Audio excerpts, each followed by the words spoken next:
અભ્યાસ કરું છું. આજે કન્યા કેળવણી મહોત્સવ અને શાળા પ્રયોગશાળામાં 2025-26 ના શુભ પ્રસંગે મને પાણી બચાવો વિશે કંઈક કહેવાનો મોકો મળ્યો છે. તેનો મને ખૂબ જ આનંદ છે.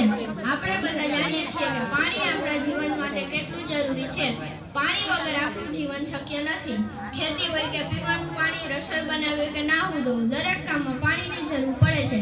તો શું આપણે પાણીનો બચાવ કરીએ છીએ? ઘણીવાર આપણે જોઈએ છીએ કે નળ ખુલ્લા રહી જાય છે, નાતી વખતે, બ્રશ કરતી વખતે ઘણું પાણી વહી જાય છે, વાસણ ધોતી વખતે પણ જરૂર કરતાં વધારે પાણીનો ઉપયોગ થાય છે. આ નાની નાની ભૂલોને કારણે ઘણું પાણી વેડફાઈ જાય છે.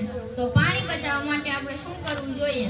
નળ ખુલ્લા ન છોડીએ, બ્રશ કરતી વખતે નળ બંધ રાખીએ, લીક થતા નળ કે પાઇપનું તરત જ રિપેરિંગ કરાવીએ, વરસાદના પાણીનો સંગ્રહ કરીએ, બગીચામાં પાણી છાંટવા માટે પાણીનો કરકસરપૂર્વક ઉપયોગ કરીએ. પાણી બચાવવું આપણા સૌની જવાબદારી છે. આજે આપણે પાણી બચાવીશું તો જ આવનારી પેઢીને શુદ્ધ પાણી મળી રહેશે. આજે કન્યા કેળવણી મહોત્સવમાં જે દીકરીઓ પ્રવેશી રહી છે તેઓ પણ આ પાણી બચાવવાના સંદેશાને પોતાના ઘરમાં અને સમાજમાં ફેલાવી શકે, કારણ કે એક શિક્ષિત દીકરી સમાજને સાચી દિશા બતાડી શકે છે. યાદ રાખો, જળ એ જીવન છે. ચાલો આપણે પાણી બચાવવાનો સંકલ્પ લઈએ. અસ્તુ. જય હિન્દ, જય ભારત.